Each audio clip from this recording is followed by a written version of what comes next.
Buenas tardes, esta es la clase 18 de la Escuela Dominical 2020 de la Iglesia Bautista de Aedo. Hoy vamos a ver la última parte de lo que es el proceso de transformación de la mente, de la manera de pensar en cuanto al razonamiento.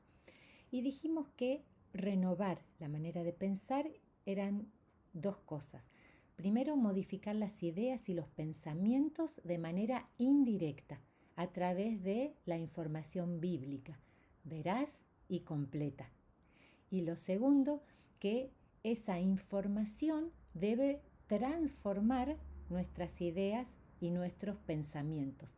O sea que a la fe le añadimos conocimiento, pero también le tenemos que añadir dominio propio, o sea, gobernarnos a nosotros mismos.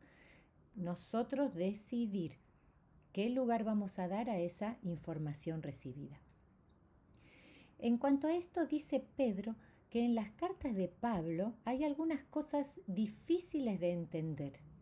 Y porque son difíciles, los ignorantes y los débiles en la fe, en lugar de pensar en esas cosas y rendirse, tuercen el significado de esas enseñanzas y de las otras escrituras, y lo único que logran es traer sobre sí mismos destrucción.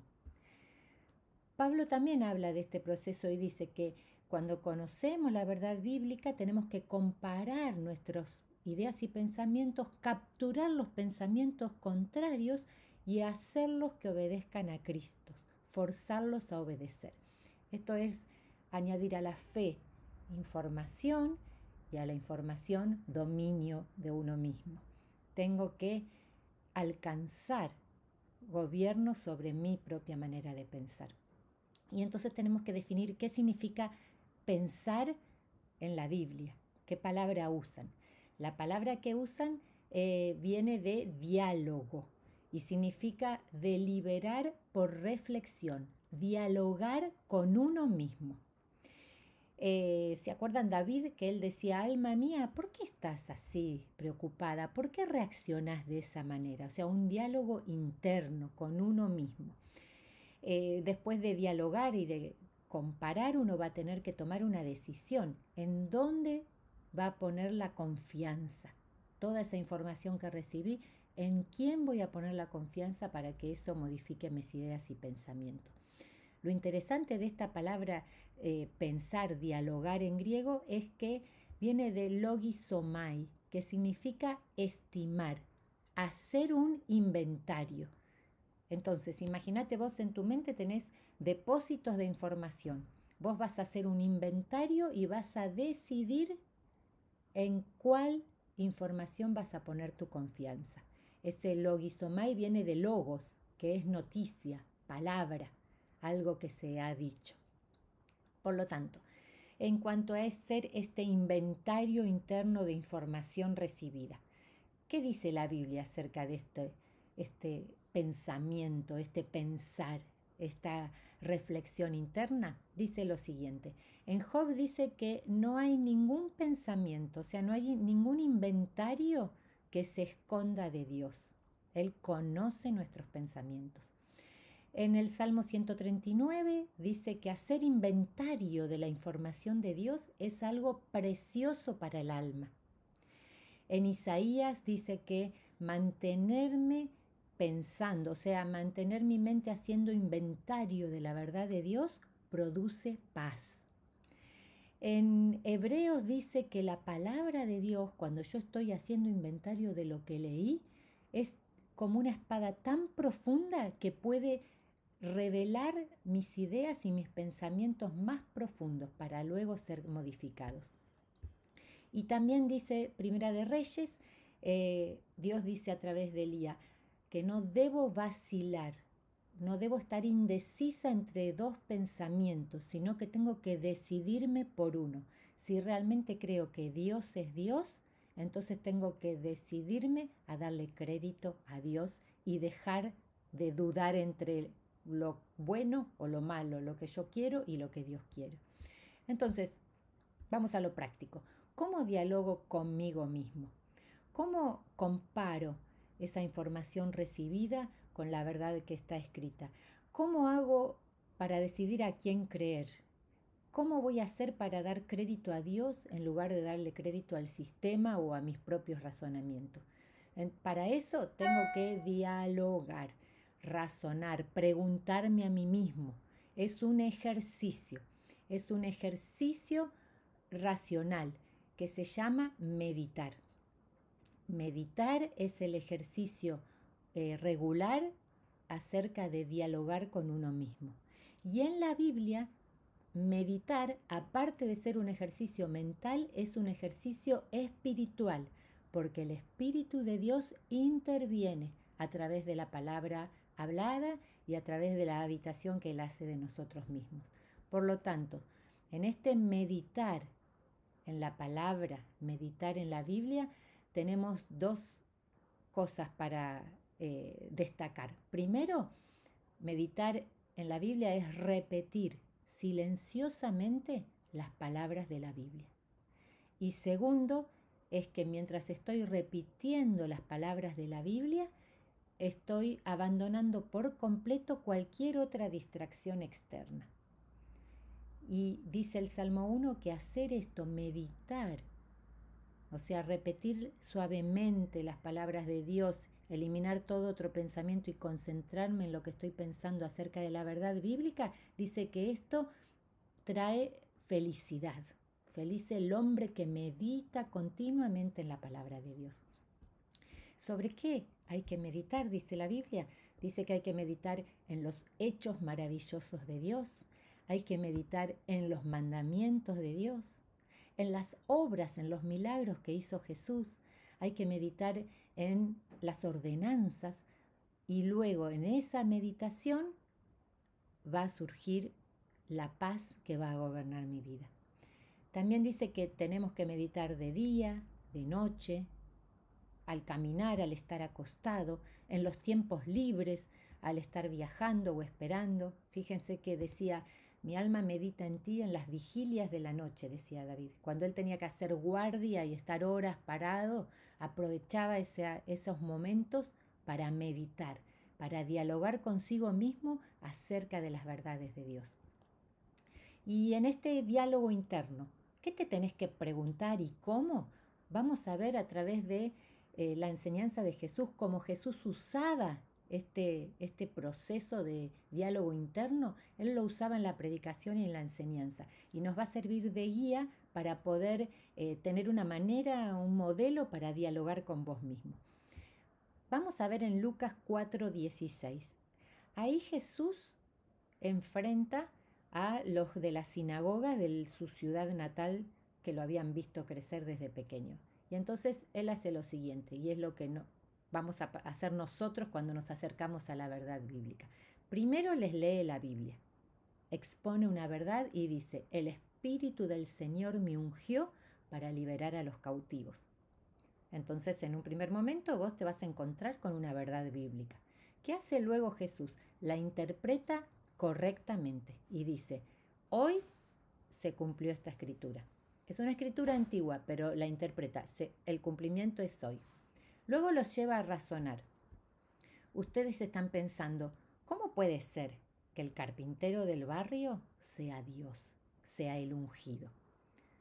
Ante esta pregunta, ¿cómo puede ser estas cosas? Jesús trae información veraz y completa y dice, ustedes me conocen desde pequeño. Nunca me vieron hacer nada extraordinario porque todavía no era el momento. Pero ahora es el tiempo de anunciar que yo soy el ungido, el Mesías. Y entonces viene el diálogo interno. Pero ustedes, ante esta información, van a pedir señales poderosas para confirmarla. Y acá viene otra pregunta de Jesús. Sin embargo, nueva información. La familiaridad en el trato que tenemos, las ideas que ustedes tienen de mí, van a impedir que ustedes crean que yo soy el Mesías. Por lo tanto, sus ideas previas, porque me conocen, porque somos familiares, van a ahogar la fe. Y luego, en este diálogo, en este preguntarse, les pone ejemplos del Antiguo Testamento. Lo mismo le pasó a los profetas en el pasado. Fíjense que Elías, tuvo que ir a buscar una viuda extranjera que lo sustente en la sequía. ¿Por qué? Porque las que vivían en Israel estaban tan influenciadas con las ideas de Jezabel que no tenían fe. Lo mismo, dijo Jesús, le pasó a Eliseo. Sanó a un leproso extranjero, porque a los que conocían a Eliseo desde chico les costaba verlo como profeta.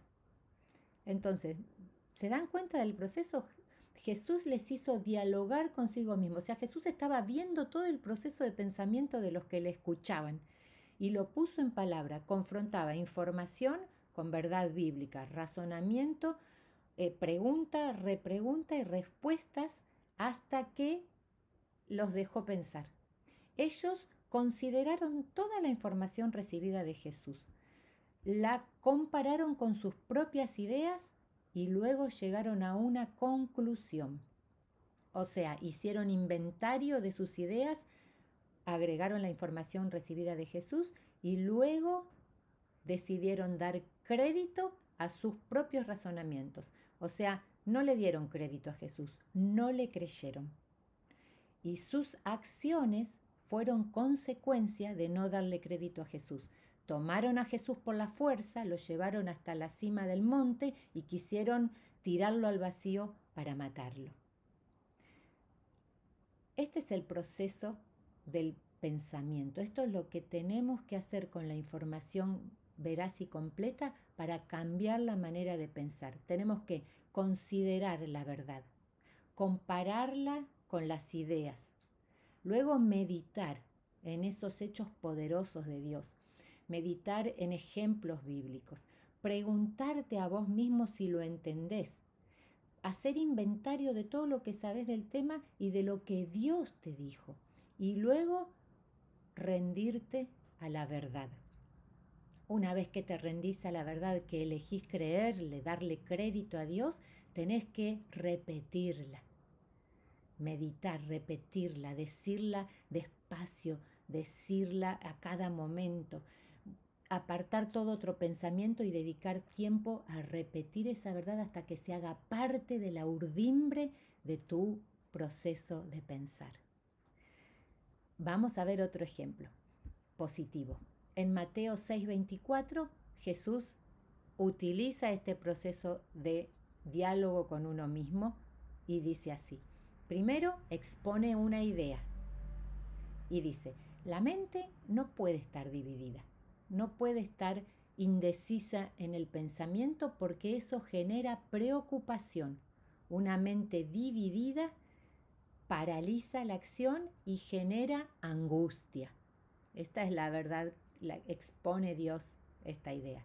Luego Jesús le comunica una información veraz y completa para que ellos puedan decidirse a quién dar crédito. Y les dice así, ustedes en su mente no pueden vacilar entre dos pensamientos, no pueden decir Dios es el que me sustenta o el dinero que gano es el que me sustenta. Ustedes tienen que preguntarse a cuál de los dos van a dar crédito. Después los guía a razonar con preguntas desde lo natural a lo espiritual. Y él les dice, miren las aves, miren las flores, mira cómo crece tu cuerpo, considera tu salud. ¿Qué es más importante, la salud del vestido? Los lleva a razonar con preguntas que te tenés que hacer vos mismo. Luego esas preguntas los lleva a comparar las respuestas con el mundo espiritual y le dice, Dios es uno, Dios es íntegro, funciona siempre igual, no cambia. Si Él cuida lo menos valioso, que son las aves y las flores, ¿cómo no va a cuidar lo más valioso que son ustedes? Entonces, luego de razonar, comparar, los lleva a recordar y le dice, recuerden las promesas de Dios. Ustedes son hijos y Dios es un buen padre. Por lo tanto, Dios cuidará de ustedes. Y luego de darle nueva información, llevarles a razonar, comparar y recordar, los desafía a obedecer. Y les dice, entonces, rindan sus ideas y sus pensamientos a la verdad de Dios. Lleven cautivo su pensamiento a lo que les acabo de decir. Tengan dominio de sí mismos y rindan a esta información. ¿Cuál es la información? Busquen el gobierno de Dios y Dios buscará el resto para ustedes. ¿Pueden ver cómo es ese diálogo que tenemos que tener con nosotros mismos para hacer un inventario de la información recibida y decidir a quién le vamos a dar crédito y qué idea vamos a modificar? Otro ejemplo está en el Salmo 77. Es un hermoso ejemplo de un diálogo interno. El que escribe el Salmo dice: yo de noche pensaba, meditaba, preguntaba y me decía, todo me sale mal. ¿Por qué será? ¿Será que Dios me abandonó? ¿Será que a Dios se le acabó la misericordia? ¿Será que rompió sus promesas? ¿Será que se enojó conmigo y se olvidó de tener misericordia? ¿Ven el diálogo interno? Pensar, meditar, dialogar, preguntarse. Pero entonces en ese preguntarse, en ese diálogo, surge un fuego. Surge una idea que viene del Espíritu Santo. Surge la palabra de Dios, que es como una espada y que penetra y separa los razonamientos de las ideas y de la verdad. Y aparece la verdad completa. Y entonces dice este hombre que escribe el Salmo: entonces me di cuenta. La palabra de Dios alumbró mi diálogo interno y dije, estos son razonamientos humanos, porque Dios no es un hombre que se arrepiente de lo que promete. Dios no es hombre para mentir ni arrepentirse. Por lo tanto, voy a recordar, voy a meditar en las obras maravillosas de Dios. Voy a hablar, a repetir las verdades bíblicas y a hablar de sus acciones poderosas. Voy a cantar de su poder. Voy a rodear mis pensamientos con la verdad de Dios y los voy a forzar a obedecer a Cristo. Así peleo mis batallas. Cuando pienso que estoy rodeado por malas ideas, me doy cuenta que estoy rodeado por Dios. La verdad de Dios es un muro que puede fortalecer y definir tu manera de pensar.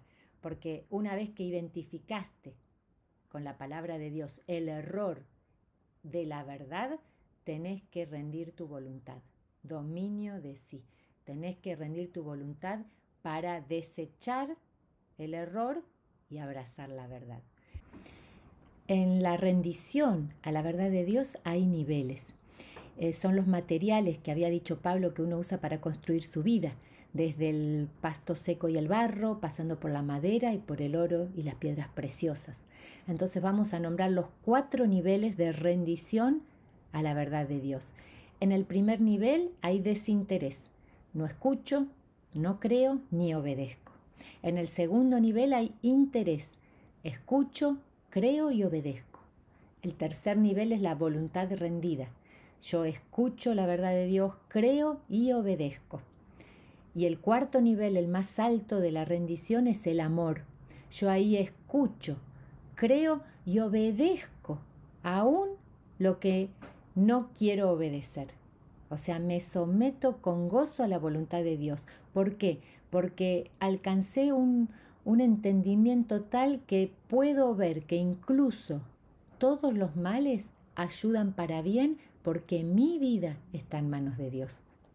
Entonces, escuchar, creer y obedecer es lo que te va a marcar tu nivel de rendición al señorío de Cristo. Un corazón dispuesto cede, un corazón dispuesto ama, y el amor lleva a la adoración.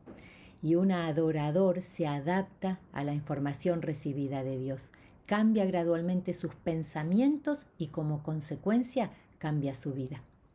Por lo tanto, meditar, o sea, repetir en forma suave versículos de la Biblia, desechando cualquier otro pensamiento en ese momento, cualquier otra distracción, dialogar conmigo mismo hasta que la verdad de Dios se haga parte de mí, eso produce paz y felicidad, que es plenitud de vida, como dijo Jesús. Y termino con una hermosa palabra que está en el Salmo 26:8. Dice así: he amado el lugar donde me encuentro contigo. Donde sea que vos decidas pensar y meditar en Dios, ese lugar se va a transformar porque es el lugar del encuentro. el lugar de la intimidad con Dios, el lugar donde miramos a Cristo y somos transformados de gloria en gloria a su misma imagen. Así que pensemos en esto, meditemos en su palabra y alcancemos plenitud de vida. Que Dios te bendiga mucho.